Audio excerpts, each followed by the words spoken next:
अस्सलाम वालेकुम स्टूडेंट्स। जो हमारा अब टॉपिक है वो है आइजेंक्स टाइप्स ऑफ पर्सनालिटी। आइजेंक ने जो थ्योरी दी थी पर्सनालिटी की वो 4 स्केल्स हैं उसके, ठीक है। अब ये मॉडिफाई हो गई है लेकिन जो बुक में बताई हुई है इसके 4 ही स्केल्स हैं, ठीक है। इसमें एक और भी स्केल आया हुआ है। अब this theory explains personality with reference to 4 different types, ठीक है। अब ये देखें, ये 4 डिफरेंट टाइप्स के लिहाज से पर्सनालिटी को बता रहा है, ठीक है। अच्छा, एक ये है, एक ये है, एक ये है, एक ये है, ठीक है। इसने ये 2 डायमेंशंस बताई हुई हैं, तीसरी यहाँ पे नहीं बताई। तीसरी है साइकोटिसिज्म versus socialisation.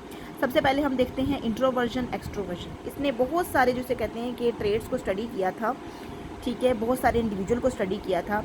He came to the conclusion that 2 dimensions are enough. अब तो 3 हैं लेकिन इसने 2 बताई हुई हैं, ठीक है।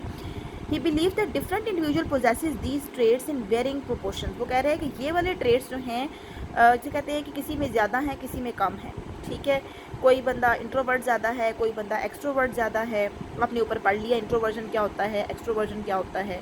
कोई बंदा न्यूरोटिक ज़्यादा है, कोई बंदा स्टेबल ज़्यादा है, या न्यूरोटिक कम है और स्टेबल ज़्यादा है, या इंट्रोवर्ट कम है तो एक्सट्रोवर्ट ज़्यादा है, ठीक है। इस तरह बता रहे हैं। अब सिर्फ समझने की बात ये है कि ये कहता है इंट्रोवर्ट्स कौन से लोग होते हैं जो आपने पढ़ा था कि खामोश होते हैं, थॉटफुल, कंट्रोल्ड, अपने आप में रहने वाले, ठीक है।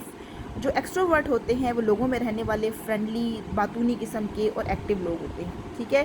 अब वो कह रहा है किसी में, देखिए अगर आप यहाँ देखें ना, एक्स्ट्रावर्जन के ट्रेड्स लिखे हुए, सोशेबल, आउटगोइंग, टॉकेटिव, ठीक है, ये सारे एक्स्ट्रावर्जन के लिखे हुए हैं। इंट्रोवर्जन के कौन से होंगे? थॉटफुल, केयरफुल, पैसिव, यानी सारा वैसे उन्होंने कहा है कि ये वाली ट्रेड्स किसी तरह किसी में कम या ज़्यादा पाए जाते हैं, ठीक है, होते हैं। उसके बाद इसने लिखा हुआ है neurotic people in the second dimension are sensitive anxious, जो ज़रा सी बात पर परेशान हो जाते हैं, ठीक है। ये यहाँ पर इमोशनल जो लिखा है ना, इमोशनल टाइप लोग जो होते हैं, जो टची, रेस्टलेस, वो ज़रा जिसे कहते हैं मूडी, एंशियस टाइप, जो जल्दी परेशान हो जाने वाले लोग होते हैं, ठीक है।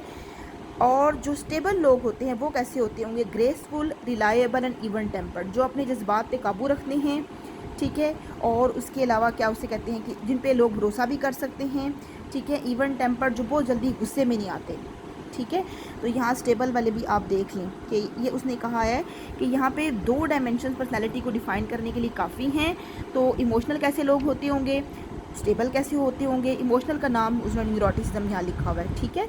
अब जो तीसरी डायमेंशन बताई हुई है ना, वो साइकोटिसिज्म वर्सेस सोशलाइजेशन है, जो आपकी बुक में नहीं है लेकिन आपके लिए इतना ही याद करने का के लिए बहुत है कि इसने कितने स्केल्स बताए थे, कितनी डायमेंशंस बताई थी, ठीक है। डायमेंशंस 2 थी, इंट्रोवर्जन, एक्सट्रोवर्जन, न्यूरोटिसिज्म, स्टेबल। इनके नामों से ही पता चल रहा है, ठीक है, कि इंट्रोवर्ट वो होते हैं जो अपने आप तक रहते हैं, एक्सट्रोवर्ट वो होते हैं जो लोगों में घुलते मिलते हैं, न्यूरोटिक वो होते हैं जो ज़रा सी बात पर परेशान हो जाते हैं, और स्टेबल वो होते हैं जो कि बड़े काम अपने आप को जिसे कहते हैं कि कंट्रोल में रखने वाले लोग होते हैं, ठीक है। और ये वाली चीज़ें जो होती हैं इंसानों में डिफरेंट प्रोपोर्शन में पाई जाती हैं, तनासुब में, ठीक है। कि कोई बंदा इंट्रोवर्ट ज़्यादा है, कोई बंदा एक्सट्रोवर्ट बहुत ज़्यादा है, ठीक है। कोई बंदा बहुत जल्दी परेशान हो जाता है, कोई बंदा बहुत ज़्यादा स्टेबल रहता है, ठीक है। तो उसने इन 2 के डायमेंशंस की बेस पर इंसान की पर्सनैलिटी को डिवाइड कर दिया था, ठीक है। तो आपके लिए इतना ही जानना ज़रूरी है कि इसमें क्या मेंशन हुआ है, ठीक है। ये डायमेंशंस और इनके बारे में यहाँ से अगर आप इसको देख लें पैराग्राफ, ठीक है, और शुरू के 1-2 लाइन्स को आप याद कर लें तो एनफ होगा।